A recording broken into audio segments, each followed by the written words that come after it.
عمران خان صاحب کو چاہیے تھا نو کانفیڈنس کا جمہوری طریقے سے مقابلہ کرتے، انہوں نے نہیں کیا۔ کردار میاں نواز شریف صاحب کو ادا کرنا پڑے گا۔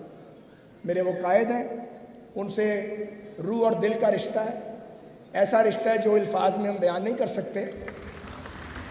ان کا دل جو ہے وہ زخمی کیا گیا ہے، ان کو بہت تکلیف پہنچائی گئی ہے، لیکن رول ان کو پلے کرنا چاہیے اور رول انہی کو پلے کرنا پڑے گا۔ وہ سب سے بڑے ہیں اس وقت، انہیں آگے بات کرنی پڑے گی، اسٹیبلشمنٹ سے، پیپلز پارٹی سے، باقی سیاسی قوتوں سے۔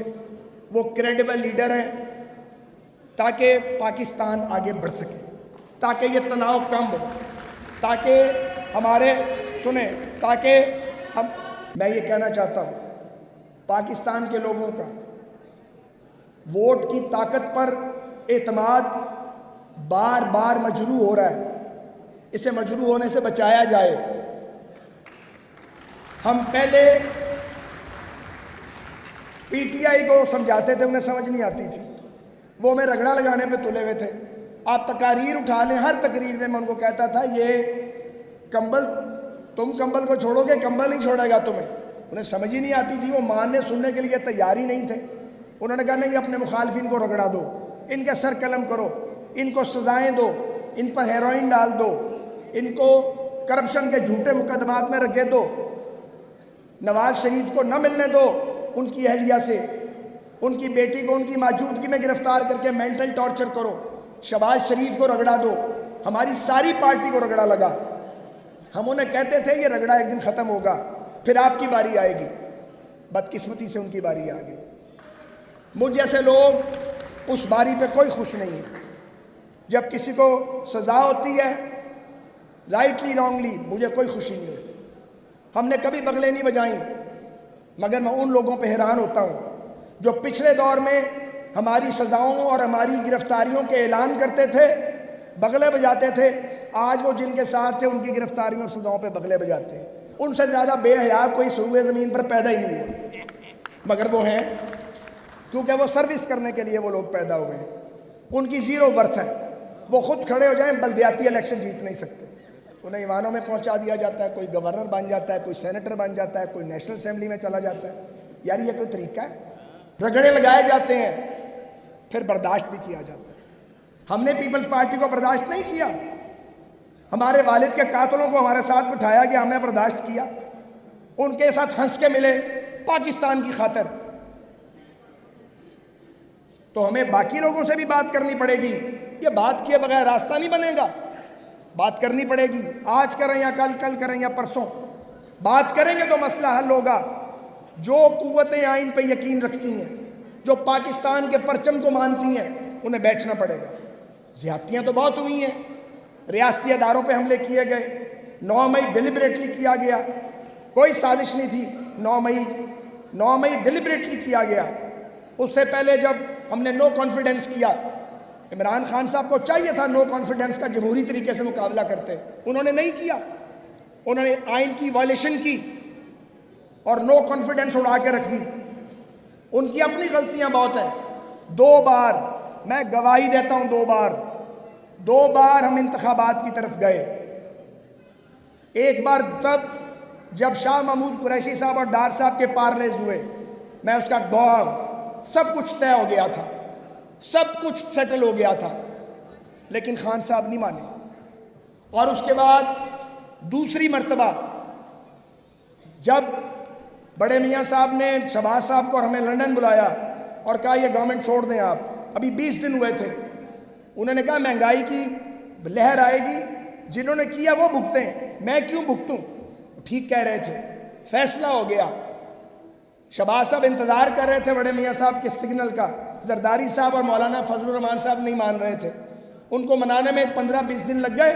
عمران خان صاحب کو جب پتہ لگا کہ ہم حکومت چھوڑ کے جا رہے ہیں الیکشن میں، انہوں نے لانگ مارچ اناؤنس کر کے گن ہماری کن پٹی پہ رکھ دی، اپنا موقع ضائع کیا۔ اگر وہ نو کانفیڈنس کے بعد قائد حزب اختلاف بن کے بیٹھ جاتے تو باقی تھا کیا 1.25 سال 1.5 سال؟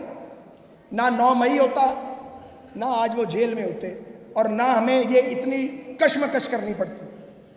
پھر گالیاں، الزام، پھر فسطائیت، اس حد تک کہ ان کا مقدمہ لڑنا مشکل ہے. اگر ہم میں سے کوئی ان کا مقدمہ لڑنا بھی چاہے تو کس بنیاد پہ لڑے؟ اپنا کیس خراب کیا. کوئی گارنٹی دینے کو تیار نہیں ہے کہ یہ بیہیو کریں گے. بیہیو سے مراد یہ نہیں ہے کہ تابع داری کریں گے، کہ جمہوری رویہ اپنائیں گے. کوئی ضمانت دینے کی پوزیشن میں نہیں ہے. تو اس کے باوجود میں سب یہ کہنے کے بعد کہنا چاہتا ہوں، یہ درست کہا گیا ہے، کردار میاں نواز شریف صاحب کو ادا کرنا پڑے گا. میرے وہ قائد ہیں، ان سے روح اور دل کا رشتہ ہے. ایسا رشتہ ہے جو الفاظ میں ہم بیان نہیں کر سکتے. ان کا دل جو ہے وہ زخمی کیا گیا ہے. ان کو بہت تکلیف پہنچائی گئی ہے، لیکن رول ان کو پلے کرنا چاہیے، اور رول انہی کو پلے کرنا پڑے گا. وہ سب سے بڑے ہیں اس وقت، انہیں آگے بات کرنی پڑے گی اسٹیبلشمنٹ سے، پیپلز پارٹی سے، باقی سیاسی قوتوں سے. وہ کریڈیبل لیڈر ہیں تاکہ پاکستان آگے بڑھ سکے، تاکہ یہ تناؤ کم ہو، تاکہ ہمارے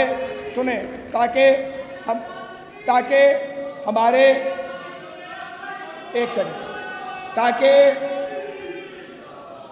سیکنڈ بیٹھ جائیں پلیز، بیٹھ جائیں، تاکہ ہمارے مخالفین جو سیاسی مخالفین میں ان پر پریشر کم ہو، انہیں بھی بات کرنے کی آزادی ملے، وہ بھی اپنا موقف پیش کر سکیں. یہ عجیب بات ہے کہ سیاستدان سیاست پہ بات نہ کرے. بھائی گھوڑا گھاس نہیں کھائے گا تو کیا کرے گا؟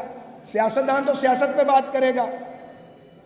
سیاستدان تو سیاست پہ بات کیے بغیر رہ ہی نہیں سکتا.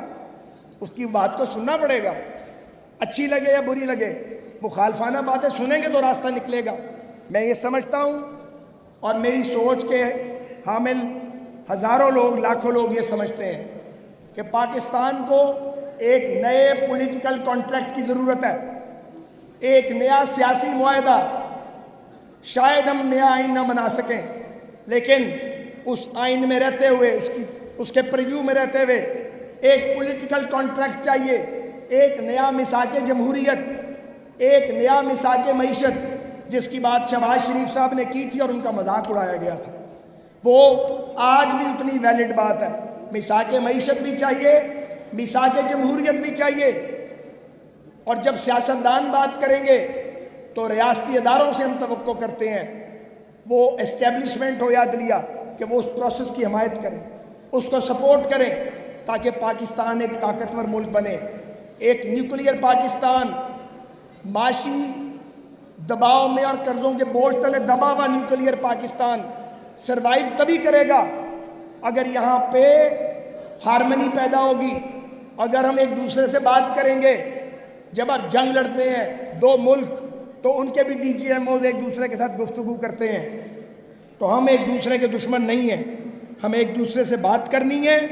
اور میں پھر کہوں گا تکرار کے ساتھ کہ ہمیں اس ملک میں اور اس درخواست پہ غور کیا جانا چاہیے، ہر سطح پر اس کو سنجیدگی سے لیا جانا چاہیے کہ اس ملک میں وہ قوتیں جو آئین پاکستان کو تسلیم کرتی ہیں، جو پاکستان کے پرچم کو سر بلند کرتی ہیں، ان کا کتنا بھی اختلاف ہے، سیاسی یا ادارہ جاتی یا دھڑے بندی کا اختلاف ہے، انہیں ایک نقطے پر آنا پڑے گا، کامن پوائنٹس کے اوپر، تاکہ پاکستان کے بیرونی دشمنوں اور جو دہشت گردی کا ہمیں شکار کرتے ہیں، جو درندے بم چلاتے ہیں اس ملک میں، بے گناہوں کا خون بہاتے ہیں، ہماری فورسز پہ حملے کرتے ہیں، جو قومی املاک کو نقصان پہنچاتے ہیں، ان کا ہم مل کر مقابلہ کریں.